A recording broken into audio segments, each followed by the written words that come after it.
아멘, 아멘.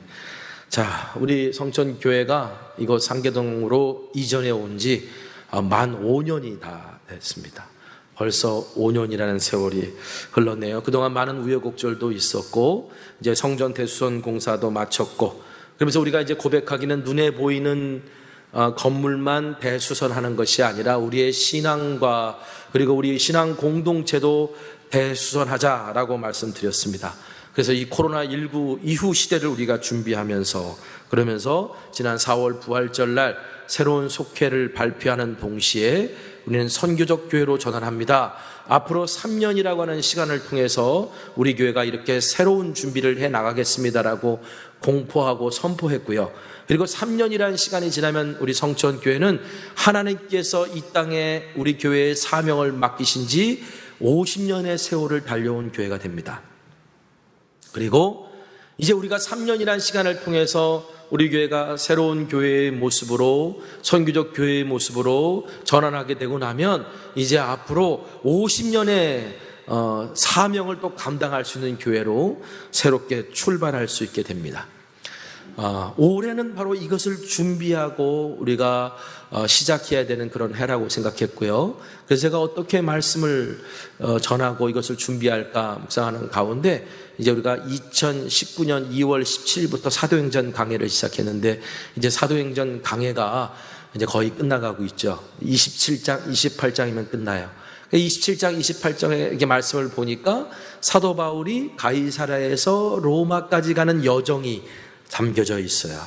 그러면 이 여정을 가지고 우리가 새로운 교회의 모습을 준비하는 그런 준비를 결단하는 그런 고백을 담은 그런 설교를 좀 함께 해야 되겠다. 그래서 사명의 땅으로라고 하는 그런 시리즈 설교를 앞으로 한 10여 주 동안 여러분들과 함께 나누면서 사도행전 강해도 함께 마치려고 합니다. 자, 오늘은 사도행전 강해 90번째 시간이고요.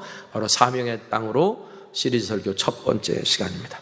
자, 지구 바깥에서 대기권을 벗어나 지구를 바라보면 매일 거의 2,000여 개 되는 큰 폭풍이 불고 있는 것을 확인할 수 있다고 합니다.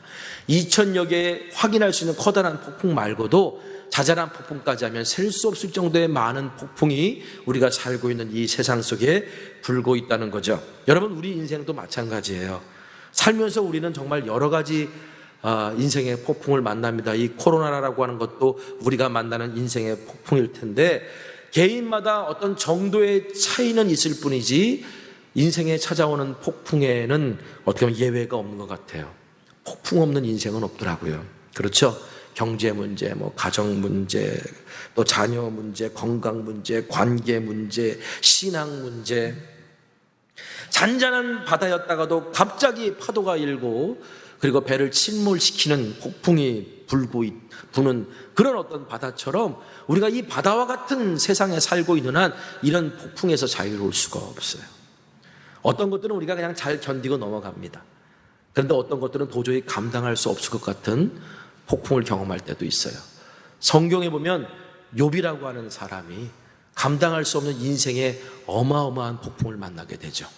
그때 욥이 하나님께 이렇게 원망합니다. 욥기서 9장 17절에서 18절에 그가 폭풍으로 나를 치시고 까닭없이 내 상처를 깊게 하시며 나를 숨쉬지 못하게 하시며 괴로움을 내게 채우시는구나.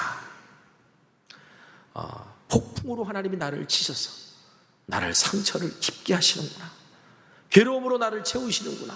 하나님을 원망하는 욥에게 하나님께서 찾아오십니다. 욥기서 40장 6절에서 7절 말씀 보니까 그때의 여호와께서 폭풍우 가운데서 욥에게 일러 말씀하시되 너는 대장부처럼 허리를 묶고 내가 내게 묻겠으니 내게 대답할지니라. 너는 대장부처럼 허리를 묶고 내게 대답하라 라고 주님께서 욥에게 찾아와서 말씀하셨는데, 자, 여기서 우리가 주목할 것은 폭풍이 지나고 난 다음에 찾아오셨나요? 폭풍 중에 찾아오셨나요? 폭풍 중에 찾아오셨어요. 여러분, 우리가 여기서 믿고 우리가 고백해야 될 것은 우리 인생에 어떤 큰 폭풍이 찾아온다 할지라도 하나님은 그 안에 계신다는 거예요. 그 중에 우리와 함께 하신다는 거예요. 여러분, 그렇기 때문에 욥이 그 인생에 찾아온 어마어마한 폭풍 속에서 하나님을 만났고 그 고난 속에서 대장부처럼 굳게 설 수 있는 믿음을 갖게 되었습니다. 의사였으면서 이제 기독교와 그리고 심리학을 통합했던 그 폴 트루니에라는 분이 계십니다. 그분이 이런 말을 했어요. 인생은 하나님이 지휘하시는 모험이다. 멋있는 말이죠. 인생은 하나님이 지휘하시는 모험이다. 여러분, 하나님께서는 폭풍 속에서도 우리와 함께 하실 뿐만 아니라 하나님 나라의 여정을 떠난 믿음의 사람들의 모험도 지휘하고 계신다는 거예요. 여러분, 우리가 사도행전을 지금까지 보고 왔는데 사도행전 이야기가 뭐예요? 하나님 나라를 향해 폭풍을 뚫고 사명의 바다로 나아갔던 하나님이 지휘하신 교회와 제자들의 이야기, 즉 하나님의 선교의 이야기가 아닙니까? 이게 바로 사도행전 아닙니까? 자, 이 하나님의 놀라운 이야기를 그의 인생을 통해 가장 잘 보여준 사람이 누굴까? 저는 그 사람이 사도 바울이라고 생각해요. 사도 바울은요, 3차 선교 여행 중에 이제 에베소에서 새로운 선교 계획을 품게 됐습니다. 참 바울이라는 사람이 대단한 게 에베소에서 정말 귀하고 놀라운 사역을 감당했을 때 거기에 그냥 안주하지 않고 하나님께서 그 다음에 나를 어떻게 어디까지 하나님 나를 사용하실까 늘 물었던 사람이었고, 그래서 그때 바울에게 하나님께 주셨던 선교 계획이 뭐였냐면 로마까지 가서 복음을 전하고 그리고 스페인까지 가서 복음을 전하는 그 나름의 계획을 세우게 된 거예요. 그래서 이제 바울이 그 마지막 여정, 어떻게 보면 자기 인생의 마지막 여정이 될 수 있을 것 같아서 이제 예루살렘으로 먼저 가기로 결정합니다. 예루살렘에 구제 헌금을 전달하고 자기를 파송했던 안디옥 교회에 가서 선교 보고를 한 다음에 그들의 기도와 그들의 격려와 그들에게 힘을 얻어서 땅끝까지 가려고 했던 것이 바울의 계획이었는데, 그런데 바울이 이제 예루살렘으로 가고자 했던 그 계획이 그를 사랑하는 많은 사람들로부터 반대를 당해요. 자, 사도행전 21장 4절 말씀 보겠습니다. 제자들을 찾아 거기서 이래를 머물더니 그 제자들이 성령의 감동으로 바울더러 예루살렘에 들어가지 말라 하더라. 자, 바울이 두로에 도착을 했습니다. 두로에 도착해서 두로의 교인들과 일주일 동안 함께하면서 교제했는데, 그때 같이 기도하는 중에 성령께서 그 두로의 교인들의 마음속에 어떤 강한 감동을 주셨어요. 그 감동의 내용이 뭐냐면 바울이 예루살렘에 가면 고난당할 거라는 거예요. 그러니까 두로 교인들이 바울 보고 예루살렘에 가지 말라고 막 말려요. 그러니까 바울이 그들을 간신히 뿌리치고 해변가에서 같이 손잡고 울며 기도한 다음에 헤어졌습니다. 그리고 다시 배를 타고 가이사라에 왔어요.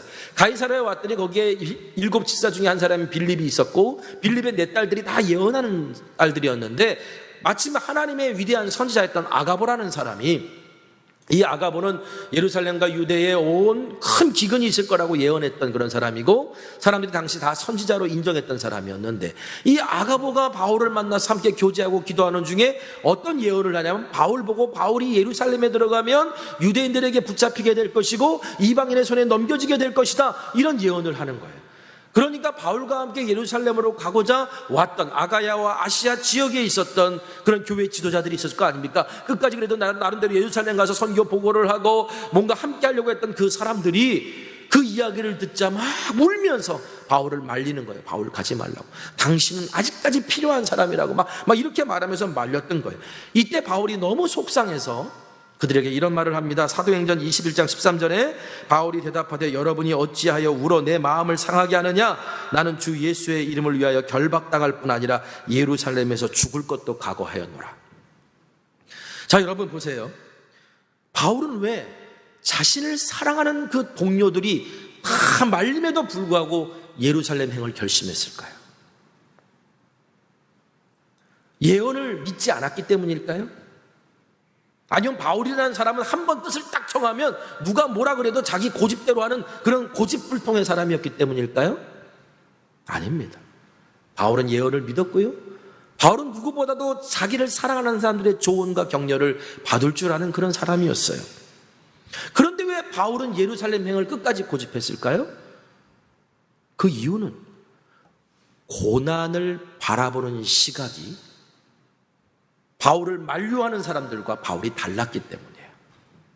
자, 바울을 만류하는 사람들은요, 바울이 예루살렘에서 고난을 받게 된다라는 성령의 감동을 받고 난 다음에 그것을 어떻게 이해했냐면, 아, 고난을 받을 거니까 예루살렘으로 가지 말라고 성령님께서 말씀해 주시는 거구나, 이렇게 이해했어요. 여러분 생각해 보세요. 내가 열심히 기도했는데 응답이 고난이야.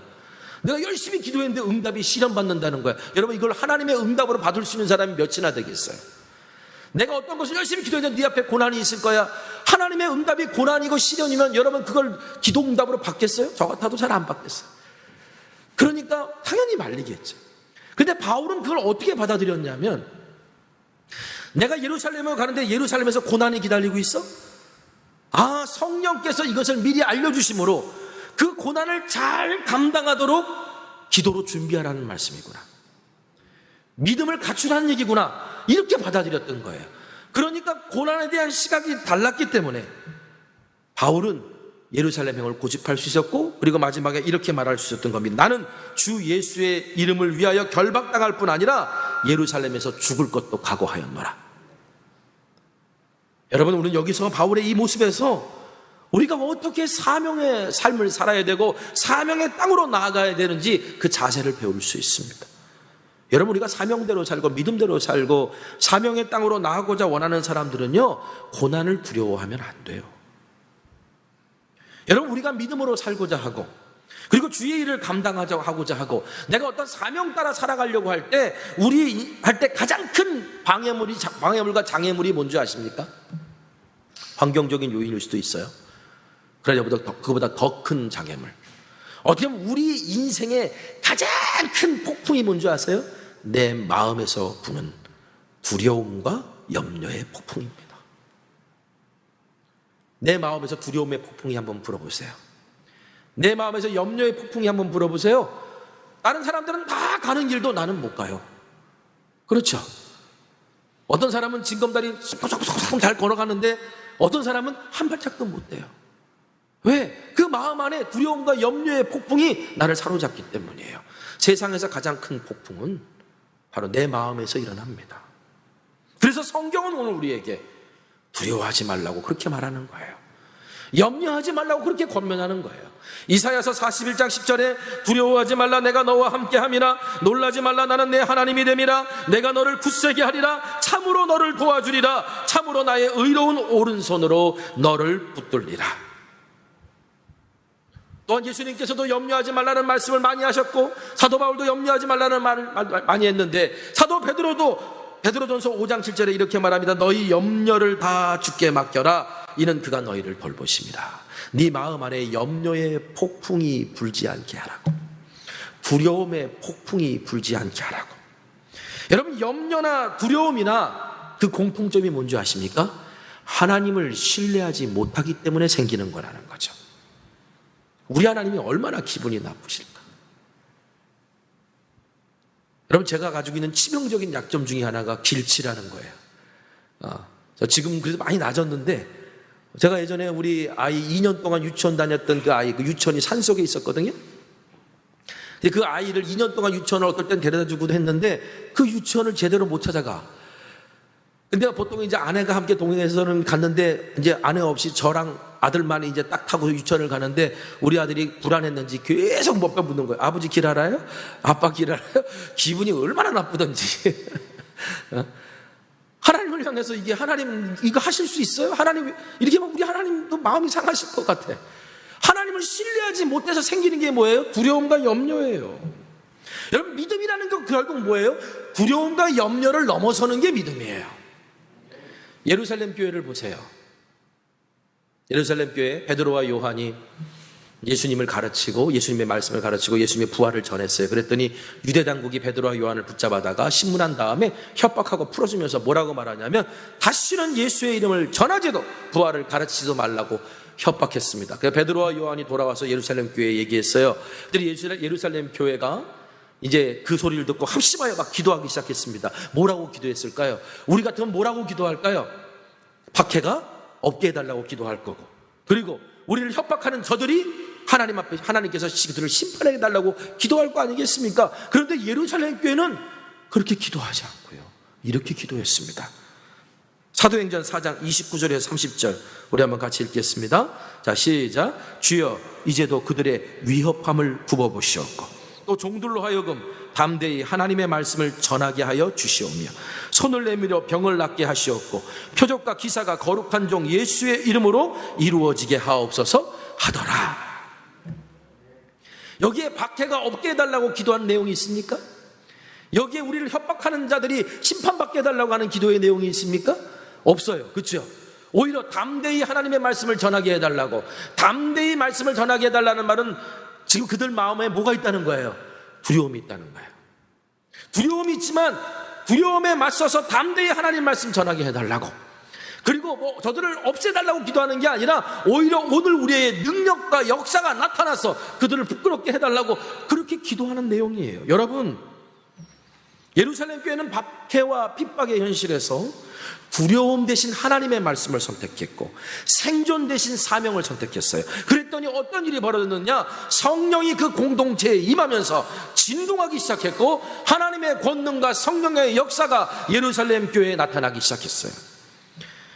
여러분, 주 예수의 이름을 위하는 일이라면 고난과 박해도 마다하지 않는 교회에 하나님의 권능과 성령의 역사가 나타나는 것을 믿으시기 바랍니다.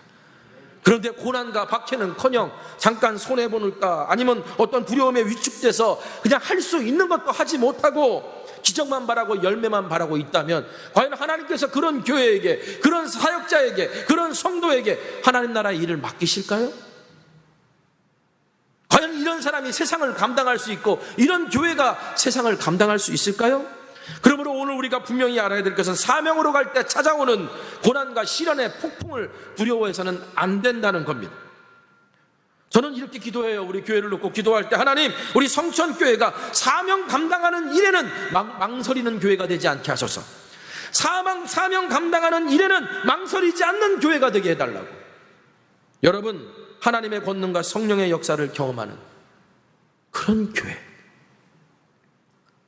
그런 교회가 되려면 사명 감당하는 일에 망설이는 교회가 돼서는 안 돼요.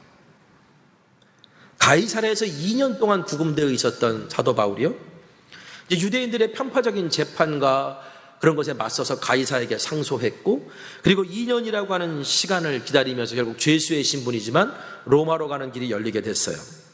이제 로마로 출발하게 됩니다. 드디어 로마로 출발하게 됐어요. 자, 1절 한번 읽어보겠습니다. 우리가 배를 타고 이달리아에 가기로 작정하매 바울과 다른 죄수 몇 사람을 아구스토대의 백부장 율리오라는 사람에게 맡기니, 당시 유대 총독 베스토가 백부장 율리오를 부릅니다. 그래서 로마로 마침 가는 죄수들, 이 죄수들은 아마도 네로 황제 앞에 보내서 검투장에서 그렇게 아마 생을 마감하게 될 그런 죄수들이었을 것 같고, 그리고 그참에 바울까지 호송해서 보내기로 결정을 합니다. 이래서 이 백부장 율리오가 어떻게 계획을 세우냐면, 그런 루기아에 있는 무라까지 가자, 거기서 로마로 갈 수 있는 배를 갈아타자. 그래서 마침 왔던 아드라 문메노로 가는 배를 타게 됩니다. 자, 이제 지도를 한번 띄워드릴게요. 이제 앞으로 계속 보게 될 지도인데, 자, 이제 녹색 선으로 된 화살표가 바울이 이제 가는 여정입니다. 바울이 이렇게 가는 여정. 그 여정에 저 위에 보면 동그란 무시아라고 하는 곳에 조그맣게 들어간 항구, 보일까 말까 한 거예요. 아드라무테노라고 하는 그런 도시가 나와요. 그 항구 도시인데 바로 거기서 온 배예요. 그러니까 그 배는 어떤 배냐면 대해를 나가는 배가 아니라 완행 버스처럼 이렇게 연안을 이렇게 거쳐서 계속 다니는 그런 작은 배였어요. 아니, 로마로 가는 배를 직접 타지 않고 왜 저렇게 연안을 따라가는 작은 배를 탔을까? 이거는 시간이 너무 촉박했기 때문이에요. 자, 무슨 말이냐면요, 바울이 가이사랴 항을 출발할 때가 9월 중순에서 말경이었는데 이때 지중해는요 점점 항해하기 어려운 시절로 들어갑니다. 지중해는 11월부터 시작되는 겨울에는 아예 항해가 불가능해요. 그러니까 9월 중순에서 9월 말경쯤에 이제 항해를 출발해도 그 겨울이 다가오는 영향으로 말미암아 순풍이 불지 않고 또 바다가 거칠어지기 시작했기 때문에 항해가 힘들어요.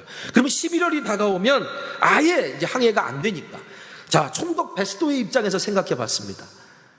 지금 바울 때문에 골치가 아픈데 바울이 가이사에게 상소하는 바람에 이제 로마로 가게 돼서 얼씨구나고 보내는데, 그런데 배가 뜨지 못해서 겨울을 보내야 되면 이 골치 아픈 사람을 겨울 내내 데리고 있어야 되니까 유대인들이 자기를 얼마나 괴롭히겠어요. 그러니까 베스토가 생각할 때, 야, 좀 힘들어도 기회 가실 때 빨리 보내자. 그리고 보냈던 거고요. 백부장 율리오도 로마까지 가는 그 배를 기다릴 여유가 없으니까 이제 무라까지 가는 배들이 많으니 일단 거기까지 가자. 그리고선 이제 그 아드라 분네노에서 가로 반 배를 잡아 탄 거예요. 제가 오늘 이 말씀 묵상하면서 이런 생각이 들었어요. 지금 사도 바울이 그토록 바라던 로마로 가는 길, 사명의 땅으로 가는데 그 가기에 좋은 계절이 아니야. 그토록 기도하고 기다렸는데. 여러분, 우리도 지금 분명히 지난주까지는 막 춥고 그랬잖아요. 그렇죠? 그런데 오늘은 완전히 어제부터 여름이고 막 지금 지금 우리도 약간 에어컨 틀어놓은 거예요, 이게. 그런데 아까 1부 때는 막 땀들을 삐질삐질 흘리고 막 지금 여름이 왔어요. 벌써 우리가 여름이 오는 소식이 들려요. 그런데 실제로 여름은 왔지만 영적으로 한국교회는 겨울이에요. 영적으로 한국교회는 지금 막 겨울이 몰아닥치고 있어요. 어떻게 보면 우리 교회 올해 표어가 가서 제자 삼으라인데, 가서 제자 삼으라는 사명을 감당하기에는 좋은 계절이 아니야. 좋은 시절이 아니야. 이미 겨울이 와버렸기 때문에. 지금 바울도 사명의 땅으로 가야 되는데 사명의 땅으로 가기에는 좋은 계절이 아니야. 이제 앞으로 계속 보겠지만 바울이 여기서 죽도록 고생합니다. 한 달이면 갈 수 있는 거리를 6개월을 가요. 여러분, 바울은 20년 동안 선교 사역하면서 지중해라는 바다는 아주 손 보듯이, 손 하는 듯이 다 봤고 이미 폭풍을 만나 3번이나 난파된 경험을 했던 사람이기 때문에 지중해 바다의 특성을 잘 알고 있었던 사람이에요. 그런데요, 겨울이 다가오는 계절에 가이사라를 떠나서 로마로 가라고? 얘기는 참 힘든 항해를 하라는 얘기인데, 웬만하면 바울이 아니 이왕 갈 거 좋은 계절에 봄에 보내면 안 되겠냐고 베스도에게 항의할 만도 한데 바울이 항의를 안 하더라고요. 왜 그랬을까? 일단 바울은 이때가 하나님의 때라는 것을 믿었을 거고요. 또 하나, 아무리 위험이 높아지고 항해가 힘들어진다 할지라도 아직은 갈 수 있거든요. 여러분, 바울은 사명 앞에 다가오는 폭풍을 두려워했던 사람이 아니었어요. 아니, 두려워해서는 안 된다는 사실을 너무나 잘 알고 있던 사람이었어요. 저는 이 이야기를 통해서 지금 오늘 우리의 현실이 복음 전하는 현실이 아니에요. 어떻게 보면 안 좋은 계절에 우리가 신앙생활하고 있고 사명 감당하려고 하고 있어요. 그런데 영적인 겨울이 찾아왔다고 마땅히 해야 될 일을 미루는 건 아니라는 거예요. 바울처럼 아직 기회가 있다면, 아직 우리가 뭔가를 할 수 있다면 여러분, 사명의 바다로 뛰어들어가는 게 믿음인 거예요. 물론 바울이 그 고난 때문에 고생도 하긴 했지만 거기서 바울은 놀라운 하나님의 권능과 성령의 역사를 경험하게 되고요. 그리고 그 받은 힘 가지고 로마에 가서 당당하게 하나님의 말씀을 전할 수 있었습니다. 여러분, 우리도 우리에게 찾아온 이 영적인 겨울, 이 고난의 시절을 잘 견뎌내면 분명히 하나님께서 오늘 우리에게 맡기신 그 귀한 사명을 그 누구보다도, 그 어느 때도보다도 더 능력 있게 감당하게 되는 믿음을 저와 여러분이 갖게 될 줄 믿습니다. 여러분, 바울이 이렇게 폭풍을 두려워하지 않을 수 있었던 이유, 그거는 주님의 약속을 믿고 폭풍 속에서도 주님만 바라보는 법을 배웠기 때문이에요. 자, 에베소에 있을 때 주님께서 바울에게 후에 로마도 보아야 하리라라고 약속해 주셨어요. 그리고 이제 예루살렘에 와서 붙잡히고 난 다음에 산헤드린 공의에서 재판을 받았는데, 바울이 이제 자기를 변호하려고 말 꺼내자마자 대제사장이 손짓해가지고 입을 팍 쳐버렸어요. 여러분, 내가 말하는데 누가 내 입을 팍 쳐보세요. 얼마나 기분 나쁘고 자존심 상해요? 근데 유대인들은요, 그게 어마어마한 모욕이었어요. 그러니까 바울이 제대로 된 재판도 받지 못한 채 이제 안토니아 요새의 감옥에 들어왔는데, 그날 밤에 얼마나 억울하고 분하고 분노가 치밀고 낙심하고 실망이 됐겠습니까? 근데 그때 주님께서 바울에게 뭐라고 말씀하시냐면, 사도행전 23장 11절에 그날 밤에 주께서 바울 곁에 서서 이르시되 담대하라, 내가 예루살렘에서 나의 일을 증언한 것 같이 로마에서도 증언하여야 하리라. 담대해라. 너 예루살렘에서 이렇게 증언했잖아. 로마에서도 하게 될 거야. 안 끝났어. 이렇게 말씀하시는 거예요. 야, 우리 주님은 너무 적절할 때 찾아와 주셔서 위로해 주세요. 저도 어떨 때 이럴 때가 있어. 아이, 그만하자. 그냥 편하게 살자. 편하게 하자. 어떻게 이렇게 그냥 스스로를 힘들게 만들고 사람들을 힘들게 만드는 것처럼 그렇게 보이냐. 그만하자. 뭐 이런 마음이 제 안에 들 때도 있어요. 그런데 그러다가 어떤 소식이 들려요. 어디서 이런 일들이 있는데 이렇게 사람들이 회복이 됐대요. 이렇게 했는데 이렇게 됐대. 그 얘기를 들으면 그래 이게 맞다. 그래 맞아. 주님께서 내게 주신 위로야. 다시 가야지. 이렇게 용기를 갖게 되거든요. 바울이 낙심하고 실망할 때마다 우리 주님이 찾아와 주셨어요. 그리고 위로해 주시고 다시 용기를 주셨어요. 여러분에게도 그런 일들이 일어나기를 주님의 이름으로 축원합니다. 바울이 이제 로마로 가는 배를 타고 가다가 나중에 또 이야기를 날 있겠지만 그레데 섬의 미항이라는 곳에 도착하거든요. 한번 지도 한번 띄워주세요. 이번에는 가운데입니다. 그레데 가운데. 거기 이제 그레데 섬의 미항이라는 곳에서 옆에 있는 베닉스라는 항구로 옮기려고 한 60-70km 정도 되는 거리인데 그리로 가다가 유라굴로라는 폭풍을 만나요. 우리로 따지면 태풍입니다. 그것 때문에 배가 완전히 이제 난파돼서 죽을 지경에 되달았을 때 사람들은 다 공포와 절망에 빠져 있을 때 그날 밤에 주님께서 바울에게 또 찾아오세요. 그리고 이렇게 말씀하세요. 사도행전 27장 24절에 바울아 두려워하지 말라. 내가 가이사 앞에 서야 하겠고 또 하나님께서 너와 항의하는 자를 다 내게 주셨다 하였으니. 지금 다 절망하고 힘든 순간에 주님께서 바울에게 찾아오셔서 바울아 여기가 끝이 아니야. 너는 가이사 앞에 서게 될 거야. 여러분 사명을 가진 사람, 하나님이 나를 가이사 앞에 서게 하신다는데 여기서 죽이겠어? 그러니까 당연히 폭풍이 쳐도 믿음을 가지고 일어설 수 있죠. 하나님이 일을 내게 맡기셨는데 나를 여기까지 인도해 놓고 여기서 죽이시겠어? 그러니까 이 고난의 폭풍과 같이 내가 담대히 맞설 수 있는 거예요. 그러니까 바울이 여기서 힘을 얻고 그 다음날 사람들을 위로하고 그들에게 용기를 주고 그 다음부터 바울이 그 배를 끌고 나갑니다. 바울의 리더십이 생겼던 거예요.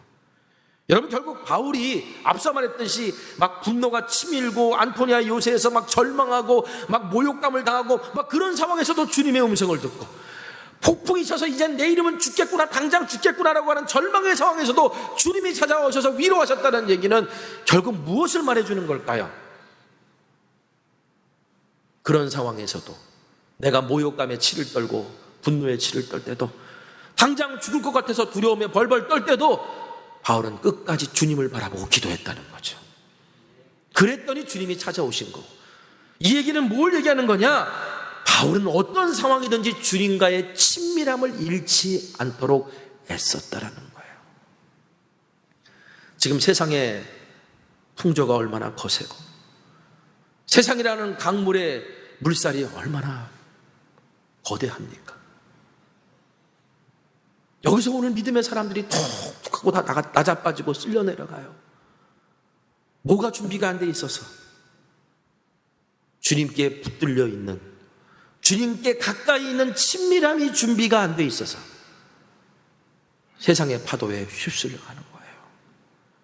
여러분 겨울 폭풍으로 성난 파도가 치듯 세상이 어지럽게 돌아가는 오늘의 현실에서 지금 사명의 땅으로 믿음으로 살고자 하는 오늘들에게 가장 필요한 것은 하나님의 약속의 말씀을 믿고 바울처럼 기도를 게을리하지 않는 겁니다. 그러므로 여러분 우리가 사명의 땅으로 가는 아드라무떼노로 가는 배를 타려면 가장 먼저 준비해야 될 것이 있어요. 어떤 옷을 입을까 뭘 할까 이게 아니라 주님과 친밀해지는 준비. 여러분 주님과 친밀하십시오. 이것이 폭풍을 지나 사명의 땅으로 가기 위해 우리가 준비하고 있어야 될 첫 번째 준비입니다. 두 번째 준비는요, 아무리 영적으로 뛰어난 사람이라 할지라도 혼자 신앙생활 할 수 없어요. 사도 바울이 정말 뛰어난 신앙인이고 선교사였잖아요. 그 엄청난 일을 혼자 했느냐? 아니요. 사도 바울에게는요 그와 함께 했던 많은 동역자들이 있었어요. 앞서 말했던 폴 트루니에가 또 이런 말을 했습니다. 우리가 혼자 할 수 없는 일이 두 가지가 있다. 하나는 결혼이고 다른 하나는 그리스도인이 되는 것이다. 여러분 그리스도인이 되는 것은 결혼과 마찬가지로 혼자 될 수 없다라는 거예요. 신앙생활은 혼자 할 수 없다라는 거예요. 혼자서 잘해보겠다고 해서 되는 문제가 아니라는 거예요. 여러분 그리스도인이 되는 것도 혼자 할 수 없는데 그리스도인으로서 사명 감당하는 일을 어떻게 혼자 해요? 바울은 선교하는 내내 그 옆에 바나바, 마가, 실라, 디모데, 브리스가, 아굴라, 누가 이런 사람들이 늘 같이 있었어요. 로마서 16장을 보면 너무 감동적이에요. 로마서 16장을 보면요 거기에는 바울과 함께 동역했던 사람들의 이름이 쫙 기록되어 있는데, 제가 어느 날 로마서 16장 말씀 읽으면서 주님, 저도 제 사역을 마무리할 때 최소한 바울처럼 나와 함께 사역을 했던, 정말 나와 함께 모든 것을 함께 했던 이런 사람들이 있었다. 이 로마서 16장에 있는 사람들의 이름만큼이라도 적게 해 주십시오. 그런 고백이 생기될 정도로. 여러분들, 이런 바울이었지만 바울이 혼자 사역할 때가 있었어요. 그때가 언제냐면 2차 선교 여행 때 데살로니가에서 복음을 전하는데 막 부흥이 일어났어요. 그때는 유대인들이 막 핍박을 하고 박해를 합니다. 그래서 베레아로 피했어요. 베레아로 피했더니 거기 있는 사람들은 더 열심히 해요. 그래가지고 거기서 뭔가 되는 줄 알았더니 유대인들이 거기까지 쫓아와서 핍박을 해요. 하는 수 없이 바울이 거기서 피해야 되는데 베레아의 사람이 이제 어디냐, 아덴까지 배를 타고 보내요. 그래서 바울이 아테네에 혼자 갑니다. 아테네에 홀로 남아가지고 거기서 이제 막 여러 사람들 만나고 복음 전하고, 그리고 걸어서 고린도까지 왔는데, 고린도에 도착했던 바울이 고린도전서 2장 3절에 이렇게 말해요. 자, 2장 3절. 내가 너희 가운데 거할 때 약하고 두려워하고 심히 떨었노라. 지금 바울답지 않은 말이거든요. 약하고 두려워하고 심히 떨었다. 왜 약하고 두려워하고 심히 떨었다고 그랬을까요? 혼자 있었거든요. 복음의 사역에 진전은 없지. 돈은 떨어져 가지. 영육은 지쳐가지. 고린도에 왔더니 이런 세상, 고린도는 완전히 어마어마한 죄악의 도시지. 혼자 감당할 수 없으니까 완전히 약하고 두려워 떨었다. 여러분, 이럴 때 바울 옆에 누군가 함께 있었더라면, 바울이 빌립보 감옥에 들어갔을 때, 억울하게 감옥에 갇혔을 때 누가 같이 있었습니까? 실라가 같이 있었잖아요. 그래서 바울과 실라가 함께 합심하여 기도하고 간구했더니 옥문이 열리는 놀라운 역사가 일어났지 않았습니까? 이때 누군가 함께 옆에 있었던 바울이 이렇게 지치고 약하고 두렵고 떨리지 않았을 거예요. 이때 고린도에서 바울이 그렇게 심하게 낙심하고 있을 때 정말 하나님께서 귀한 만남을 주시죠. 로마에서 온 아굴라와 브리스가 부부를 만나게 하십니다. 이들이 바울에게 어마어마한 새 힘을 심어줬고, 이들과 함께 바울이 그 말도 안 되는 악의 도시 고린도에서 그 고린도 교회를 부흥시키는 귀한 사역을 거의 2년 가까이 해내지 않습니까? 나중에 바울이 아굴라와 브리스가를 기억하면서 이렇게 편지합니다. 로마서 16장 3절 4절에 너희는 그리스도 예수 안에서 나의 동역자들인 브리스가와 아굴라에게 문안하라. 그들은 내 목숨을 위하여 자기들의 목까지 내어놓았나니 나뿐 아니라 이방인의 모든 교회도 그들에게 감사하느니라. 나를 위해 자신의 생명들까지 내어줬던 그들에게 감사하라고. 여러분, 바울이 멋있게 끝까지 사역할 수 있었던 것은 바울 옆에서 그렇게 돕는, 바울과 함께하는 믿음의 동역자들이 있었기 때문이에요. 여러분, 바울이 사명의 땅으로 향하는 그 배 속에서 어마어마한 유라굴라라는 폭풍을 만났음에도 불구하고 그가 끝까지 주님을 향한 시선을 놓치지 않았던 이유도 바로 그 배에 함께 탄 동역자들이 있었기 때문입니다. 자, 2절 말씀 읽어보겠습니다. 2절. 자, 시작. 아시아 해변 각처로 가려하는 아드라 뭇데노 배에 우리가 올라 항해할세 마게도냐의 데살로니가 사람 아리스타고도 함께 하니라. 어려운 말도 계속 나와요. 아드라 뭇데노 아리스타고. 여기서 보면 주목할 게, 배에 우리가 올랐다. 그러니까 우리에는 누가 들어갈까요? 바울이 있고, 그리고 우리라는 단어를 쓸 때가 있어요. 사도행전에. 사도행전은 누가 썼어요? 누가가 썼어요. 그러니까 누가가 이때부터 같이 동행했다는 거예요. 또 이때 동행했다는 거예요. 여러분, 누가는 의사입니다. 그리고 누가복음과 사도행전을 썼던 사람이에요. 자, 가이사라로 가는 여정이 우리가 읽어보면 너무나도 세밀하게 기록되어 있어요. 어떻게 이렇게 세밀하게 기록되어 있을까? 그걸 기록한 누가가 함께 탔기 때문에 세밀하게 기록되는 거예요. 자, 그런데 이 누가는요, 바울에겐 최고의 동행이에요. 왜냐하면 누가는 의사였습니다. 병들고 나이 많았던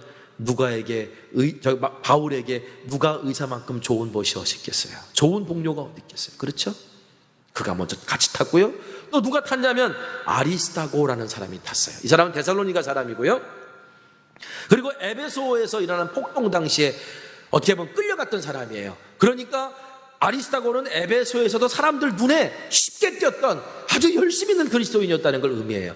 실제로 바울이 보낸 편지를 보면 여기에 아리스타고가 2번 이상 언급되는데, 그 중에 뭐라고 언급되냐면 나와 함께 감옥에 갇힌 자 아리스타고라고 2번이나 언급됩니다. 자, 이게 뭘 의미하는 거겠습니까? 아리스타고는요, 감옥까지도 같이 가주는 사람이었다는 거예요.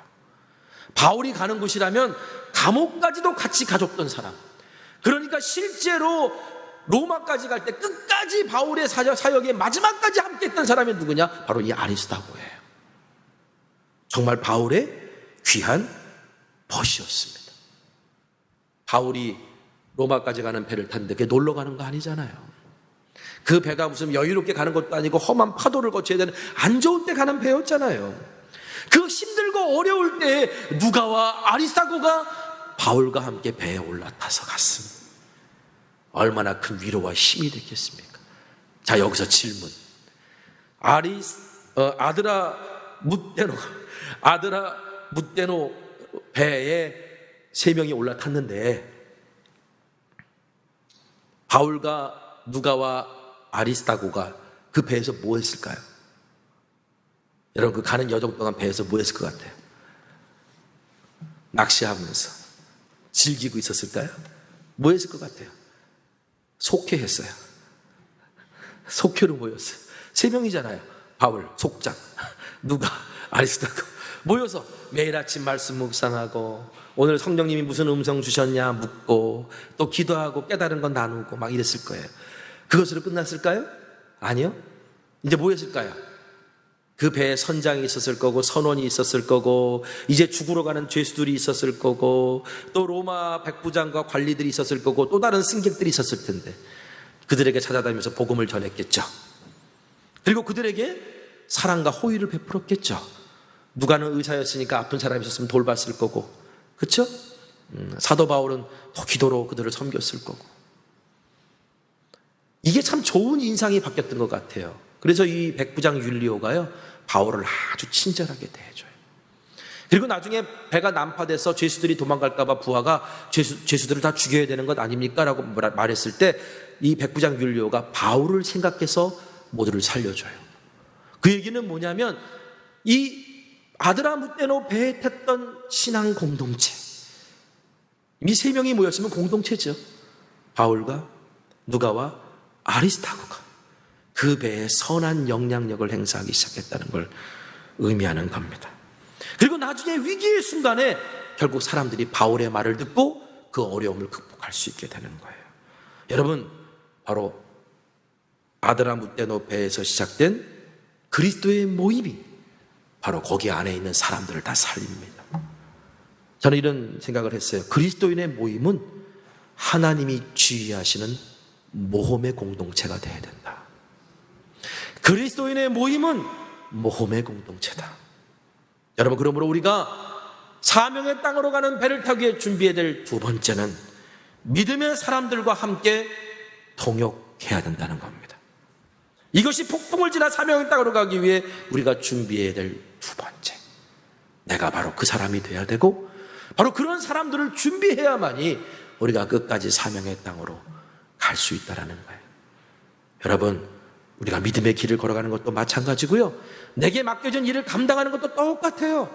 주님과 친밀하지 않으면 감당할 수 없고요. 혼자서는 결코 할 수 없어요. 그러므로 주님과 친밀하기 위해 기도를 게을리하지 말아야 되고 무엇보다도 함께 신앙생활하고 함께 사역하는 법을 배워야 돼.